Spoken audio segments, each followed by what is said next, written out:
current scene where the United States has twice sided with Russia in votes at the United Nations to mark the 3rd anniversary of the Russian invasion of Ukraine, highlighting the Trump administration's change of stance on the war.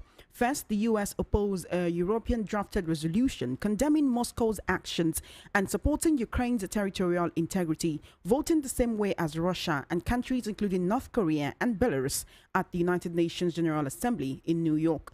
Then the U.S. drafted and voted for a resolution at the UN Security Council which called for an end to the conflict but contained no criticism of Russia. The Security Council passed the resolution, but two key U.S. allies, the UK and France, abstained after their attempts to amend the wording were vetoed. The UN resolutions were tabled as French President Emmanuel Macron visited President Donald Trump at the White House in an attempt to address their sharp differences over the war. On Thursday, British Prime Minister Sir Keir Starmer will likewise visit the new American president. Trump's White House has upended the transatlantic alliance, carrying favor with Moscow and casting doubt on America's long-term commitment to European security.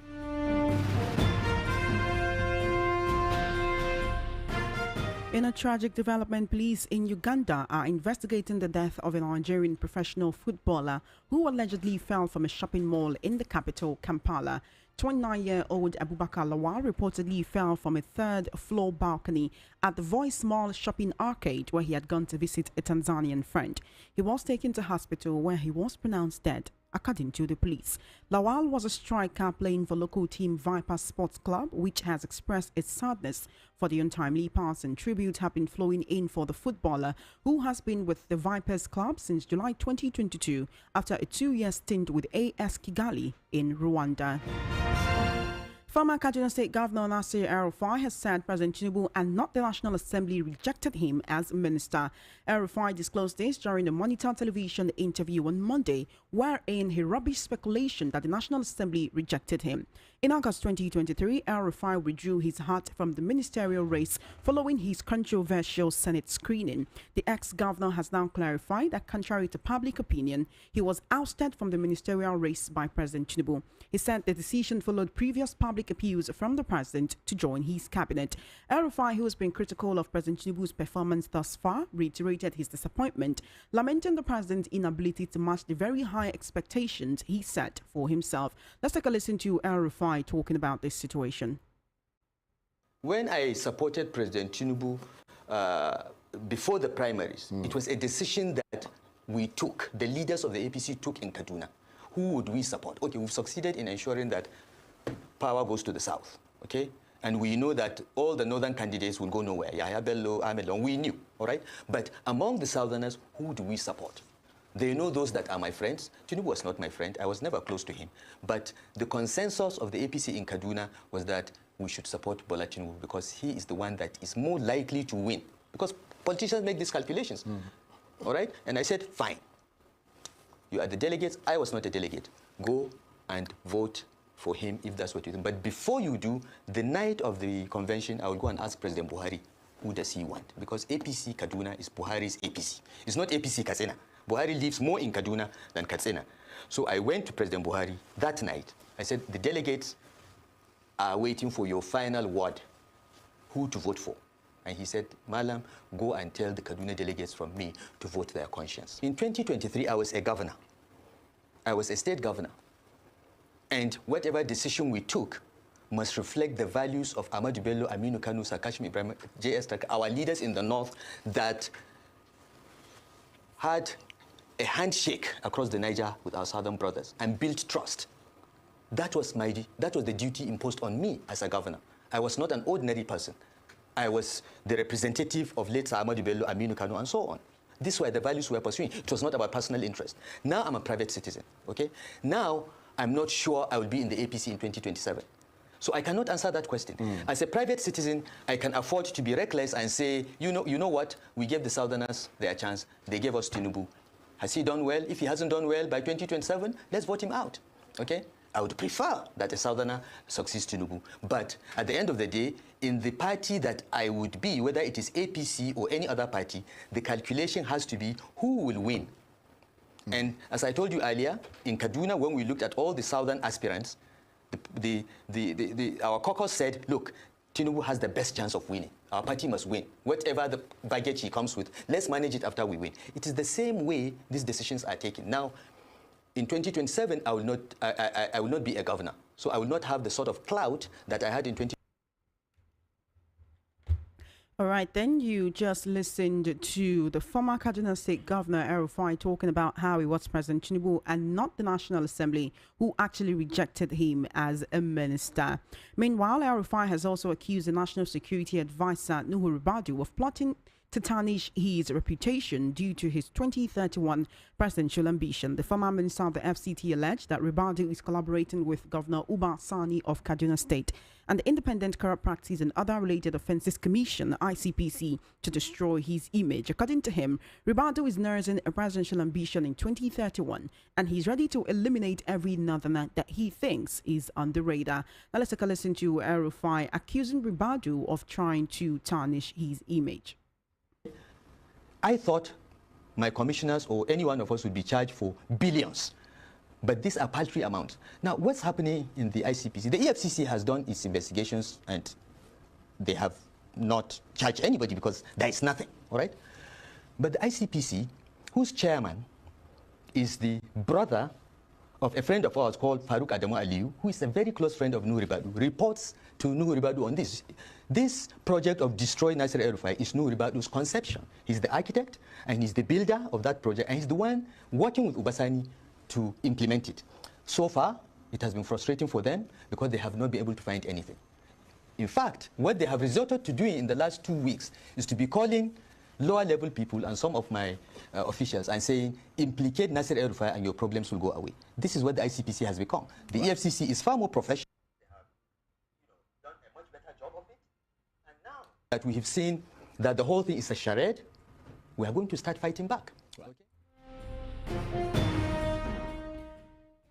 In a recent development, a panel set up by President Bola Tinubu to find a solution to the crisis rocking the Lagos State House of Assembly is set to submit its report. VP News gathered that the panel, headed by BC Akande, has Olusegun Oshoba and former Lagos State Governor Akinwumi Ambode alongside others as member.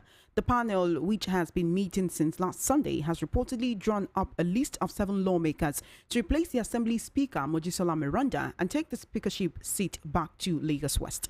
A top source in the Lagos APC who was privy to the meeting but did not want to be named confirmed to the Punch on Monday that Miranda and Mbato, the impeached Lagos State Assembly Speaker Mudashiru Obasa, would be asked to leave the position. He also said that part of the resolutions being considered was for Obasa to withdraw the suit against the Assembly and Miranda in court. Meanwhile, Godwin Emefiele, the former governor of the Central Bank of Nigeria, CBN, has requested that Justice Rahman Oshodi, the judge of an Ikeja Special Offences Court, recuse himself from the ongoing trial in the alleged $4.5 billion and 2.8 billion naira fraud case. Emefiele is facing 19 counts bordering on abuse of office, receiving gratification and corrupt demands brought against him by the Economic and Financial Crimes Commission, EFCC. At the resumed trial on Monday, Olalekan Ojo, who is Emefiele's counsel, accused the judge of permitting a leading question despite the defense's objection. The court has adjourned the case until February 26 for a ruling on the application. Meanwhile, in preparation for the 2027 general election, the Obedient Movement has appointed heads of the 6 directorates of the group recently created to help strengthen operations. The national coordinator of the movement, Tanko Yunusa, confirmed the appointment of the individuals as heads of different directorates in a statement issued on Monday. He charged the committees to live up to the ideals of the movement and ensure the highest form of professionalism as they engage with Nigerians across all levels in their quest to ensure the entrenchment of good governance in the country. He further wished them all the best in their task thrust upon them at this critical period of Nigeria's journey. You're currently listening to World News at 12 right here on Voice of the People 90.3 FM. We're now heading to the news analysis segment. I have veteran journalist, political, social, national and international affairs analyst, Mr. Peter Anosike. Thank you so much for joining me and good afternoon.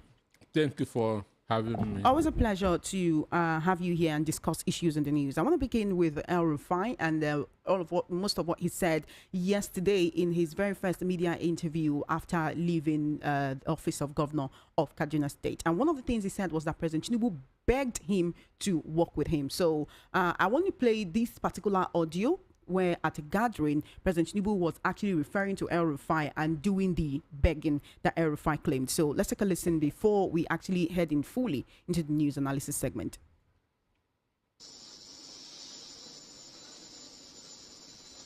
Nigeria needs thinkers and doers.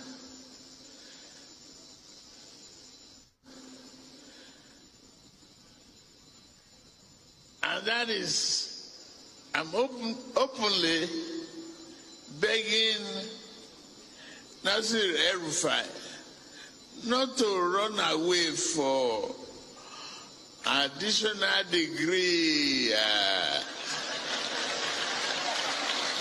excuse.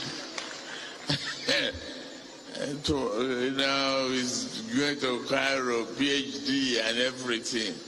There are lots of educated relics. We are not going to let you run away. Your vision, creativity, and resiliency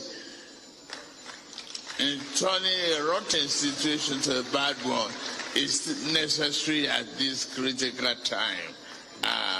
That is why we are here today. Mr. Peter Anaske, you heard that at a gathering where President Tinubu more or less publicly, appealed to El-Rufai saying, we need your wealth of experience, you're so learned, you're everything and more, we want you. But then when it came to time for him to actually become a minister, and certain people in National Assembly said he should bow and go. Others said no, that there are certain security concerns. And then he was rejected as minister. El-Rufai keeps acting like he's not fazed by this ministerial rejection, but it seems that is the reason for all of these vituperations, all of this talk, all of this being against this particular administration and talking against the president's reforms. It seems more interested in the fact that he isn't part of this government. What could be the agreement between President Tinubu and El-Rufai that's causing so much rancor if one person has breached it? Is El-Rufai right in what he's been saying due to what you've just heard? Well, for me,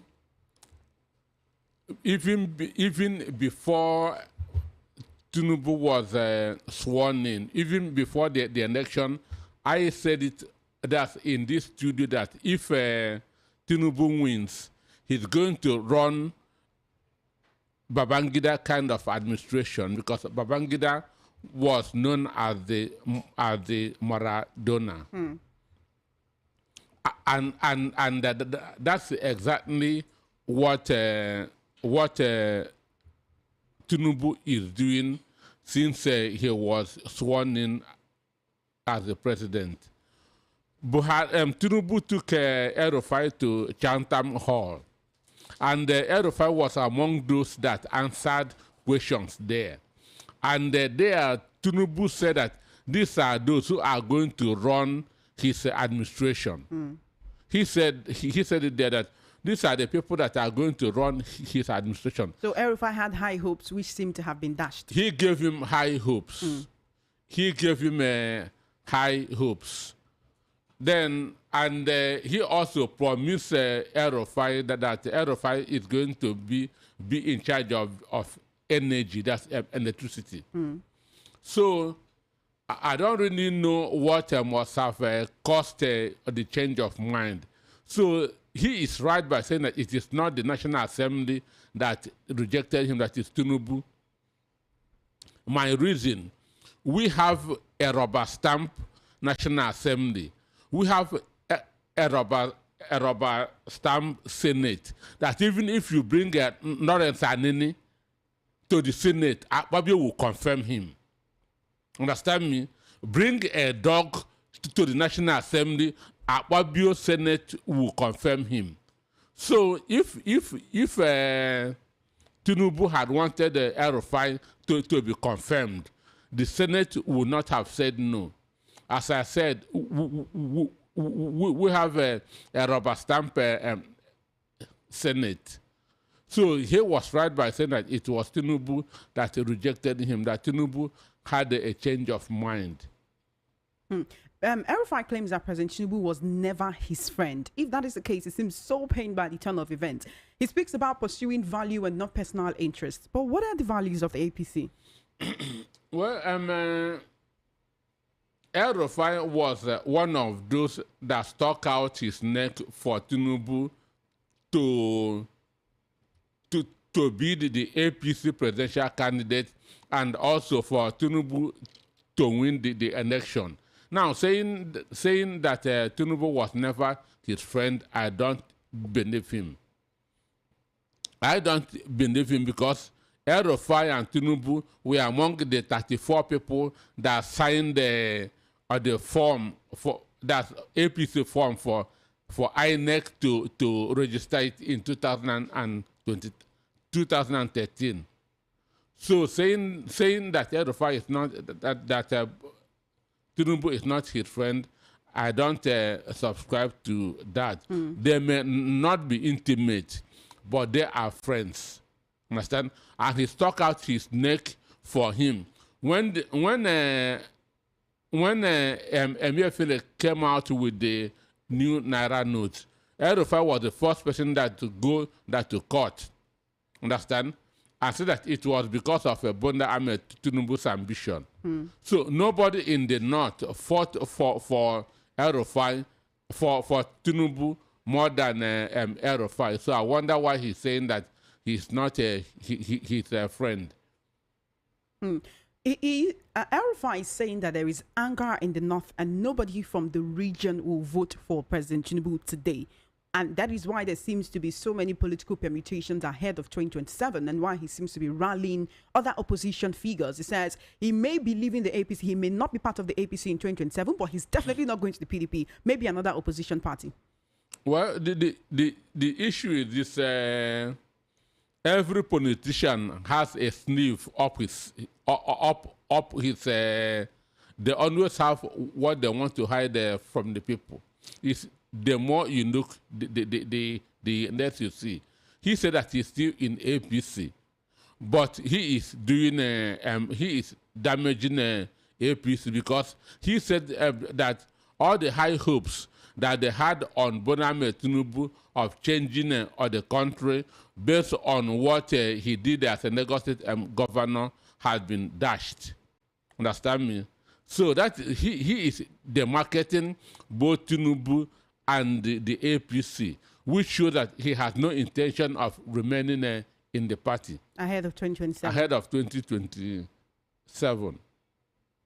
Now, one of the reasons why his ministerial appointment seems to have been rejected was due to security concerns. And he's saying that if anyone has anything against him, if they have any security report against him, it should be released. Why hasn't that been done? And what we're just hearing are snatches of, their security concerns. When he was governor in Kaduna State, there were crises, farmer header crisis, and that was just a guise of people being killed because that it was more of an ethno-religious crisis than a farmer header clash. There were far more crises in Benue. Remember the Agatu massacre in Benue. So it cannot be because of that. My mind is telling me that some people in the north who are interested in being presidency must have pressured Tinubu to reject El-rufai. Could Ribadu be one of those people? Because he's saying that the NSA is trying to tarnish his image because he wants to be president in 2031, which takes us back to what Binance's Gambarian said, that they requested a bribe from him and that the NSA said he needed that because he had political ambitions.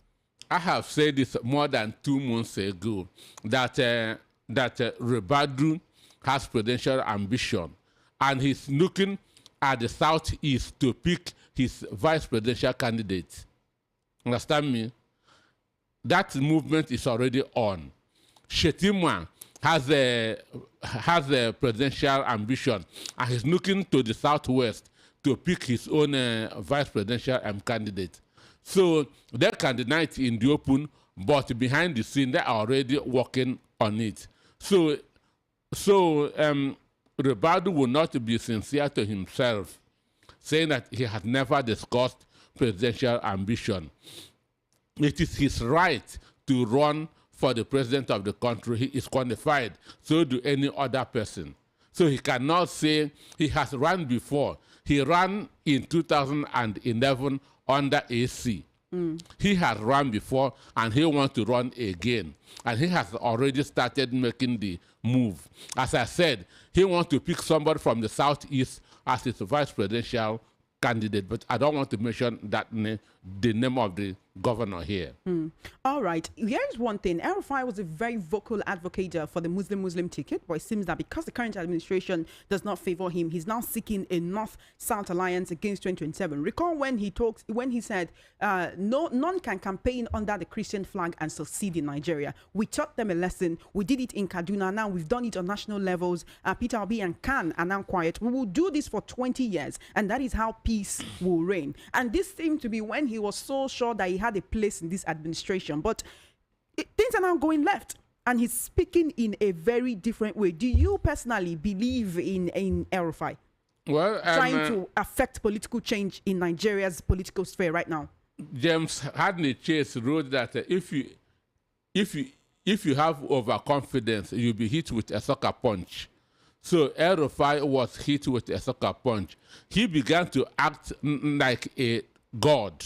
Understand me? Talking about tomorrow, why you've not even finished today. Understand? So for me, I have no sympathy for what he is going through at this point in time. That is for El-Rufai. For El-Rufai. Because knowing what he did between 2013 and 2014, understand me? Knowing what he did between 2013 and 2014, I have no sympathy for him. So I can just say that it served him right. Why does it serve him right, though? He says the APC has left him, but he's still a part of the party. He may be leaving soon. Do you think the APC will expel him before he leaves on his own? Well, whatever El-Rufai and the APC are like 6.5 dozen. So that's what I have. El-Rufai and the APC are like 6.5 dozen. So yes. If not for this problem that's happening now, he may not even have it in mind to be leaving at all.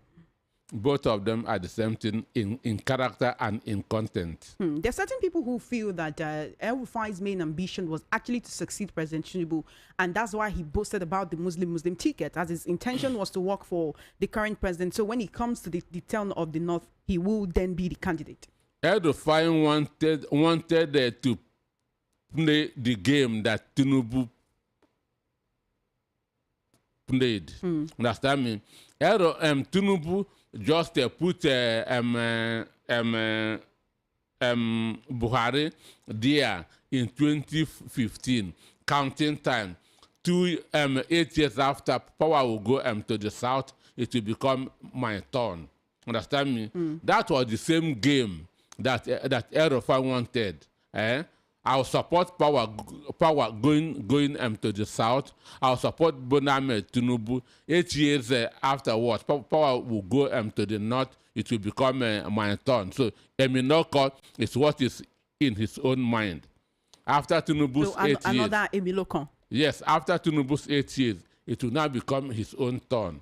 So his mind was to become the secretary, that's the chief of staff, if not secretary to the government of the federation. So it must have come as a rude shock to him, the whole National Assembly debacle. So it was a shock to him that he couldn't even make it up to as a minister. And that's why he has written, he's writing the second book of Lamentation. Okay, all right. Here's the thing, Mr. Peter Aloske. Final question on this particular issue. The security concerns, no one seems to be talking about them, which also takes me back to the whole issue with Obasa and why he was removed. Everyone seems to be so much focused on the political aspect of things that they don't even want to talk about the other aspect, because Obasa was accused of misappropriating funds. Right now, El-Rufai is being accused of, there were security concerns when you were governor. Nobody's talking about that aspect. No, they always invent it to keep you busy.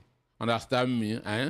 That's to keep you busy. So there's insecurity everywhere in the country. If it's because of security, I'm concerned, Matawande wouldn't have been screened in the Senate because after Boronu, with regard to security, is Zamfara.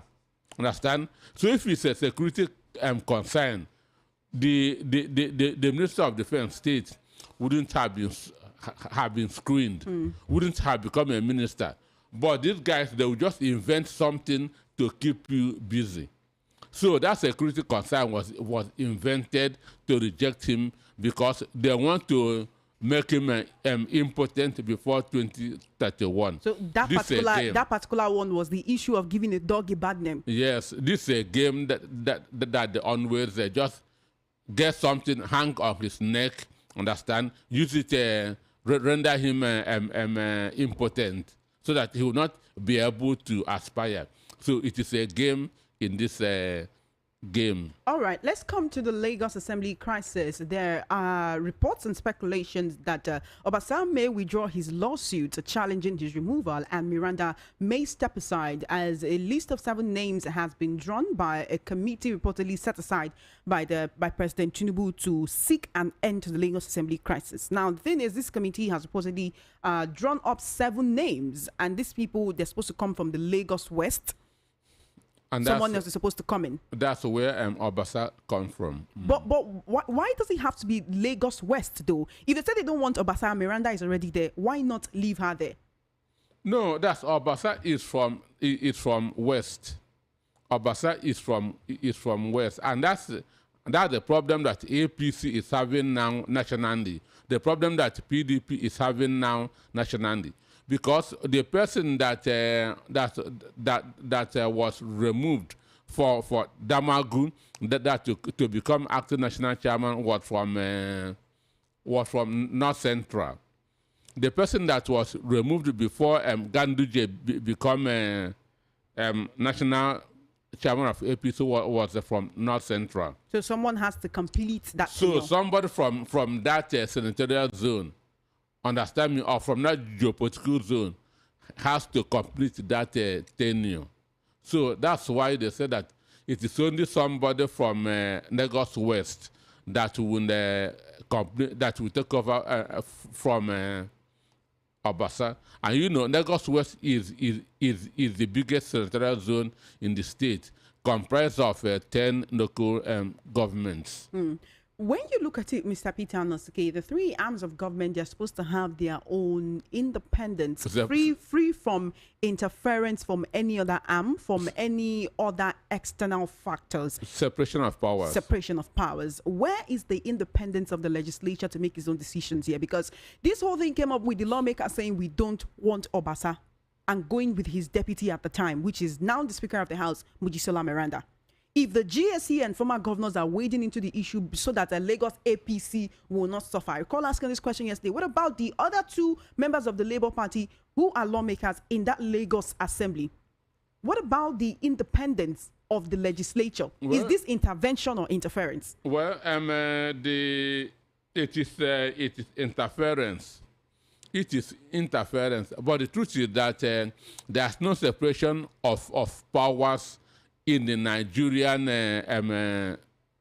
system, because as we said today, the National Assembly has become a department in the executive. The judiciary has become a department in the executive. So the president determines what happens in the National Assembly and in the justice system. That's how it is in the states too. So that independence does not necessarily exist. That independence of the 3 tiers of government does not really exist. But they don't want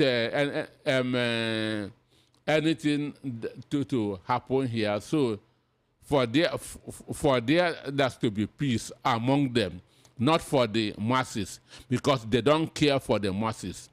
For there to be peace, they can say, okay, Obasa, drop your suit and become an ordinary member. And even with these reports, he seems to be okay with that. As long as, okay, I'm not there, Miranda is not there, it's someone else totally. That seems to want to pacify him, because they're saying he will drop the lawsuit. But from speculation, Miranda will still retain her deputy speaker, position. And already she has made history as the first female speaker of the Lagos State House of Assembly. But for me, the way that they are pampering Obasa shows that he knows a lot. And they don't want to lose him or let him go. Sure. Or even rile him up so he doesn't begin to spill. Sure. So so when somebody who knows a lot wants to misbehave, you pamper him. All right, finally, just before we go, the Obedient Movement has made some fresh appointments ahead of 2027, actually appointing heads of 6 directorates of the group. The group seems to be expanding and actually taking charge of its administration to become much more than just a political movement. Do you see them morphing into a political party before 2027? As a lot of people have been saying that Obi needs to leave the Labour Party and attach himself to another political party. He's coming from the PDP, okay? So one may not expect him to go back there. Do you see the Obedient Movement morphing into the Obedient political party? No, you cannot register an Obedient political party. But it is good that you build that a movement, because in Lagos APC, they have the mandate group and the justice forum. So these are movements in APC. So there's nothing wrong in Obedient movement. Building a strong movement that can enter into an existing political party, because Tinubu is not Jonathan. If Tinubu was the president when APC was being registered, Tinubu would not have allowed APC to be registered. So Tinubu may not allow any. Why so? You say if he was president when APC was registered, he wouldn't have allowed he it. Would not. He would not have. One, how do you it. know that, and how would it have affected him that wouldn't make him allow it? With the dictatorship that we've seen in his more than 24 months in office, understand me? So there are the parties in the opposition are not going to enter into an existing political party, because I'm not seeing any new political party being registered under this APC administration. Wait, is it that the APC administration will not allow it, or there is no more space for any political party, that there is a fear that the political party might actually be much bigger than the Obedient Movement? No. A movement cannot be bigger than a political party, because so why can't the Obedient Movement morph into a political party if they decide to be registered? A movement cannot run for an election. It's only a political party that can run for an election. So which is why I asked, do you see the Obedient Movement morphing into a political party ahead of 2027? I say it will not be registered. So they have that to join an existing political party. It will not be registered because President Tinubu is the president? Because INEC is in the pocket of APC, and APC will not want anything that will give them tough time in 2027. Peter Obi was in the Labour Party in 2027, and that was in 2023 rather. He contested under the Labour Party, right? And the Obedient Movement has just been up and doing since then. Okay, the Labour Party was an opposition as then that Obi was under. Is Obi the threat, or is Obedient Movement the threat? The Labour Party was registered since 2002. No, I'm talking about Obi himself now, which the Obedient Movement is built around. Is he the threat, or is the Obedient Movement the threat? Because I do not understand when you say that the APC will not allow INEC to register the Obedient Movement as a political party. It is their right. Why not? What reason or excuse would INEC have? Constitutional. What I'm trying, constitutional, it is their right. If any organization merits the requirement of a political party, it's supposed to be registered. Understand? It's supposed to be registered. That's all things being equal. And that's what happened in 2013 when the CPC, AMPP, ACN, and a faction of ABGA come together to form APC. Understand me? It was registered. But today, if PDP, Labour Party, AMPP, SDP come together to form one political party, INEC could not register it. Because? We are in a government in an era of impunity. where due process are not followed. So you see INEC bringing up certain bottlenecks to actually As they are in the pocket of APC. What APC tells them what to do, period. Mr. Peter Anaske, we have to go. Thank you so much for joining me on the World News at 12 this afternoon. Always a pleasure to have you here. Thank you for having me. You have been listening to the World News at 12 right here on Voice of the People 90.3 FM. Just before we wrap up, let's take a look at the top stories again. You heard that El-Rufai has insisted that President Tinubu and not the National Assembly behind his ministerial snub. Lagos Assembly drama eases up. Obasa to drop lawsuit. Miranda to step aside. Emefiele's 6 judges recusal alleges bias in court proceedings, and Trump sides with Russia in UN resolutions on Ukraine. And that is a wrap on the World News at 12. My name is Chioma Innocent. Please follow our social media handles at VOP903 FM for coverage of your live event and brand news mentions on our news bulletins. Do send a mail to news@voiceofthepeople.ng. Good afternoon and thank you for listening.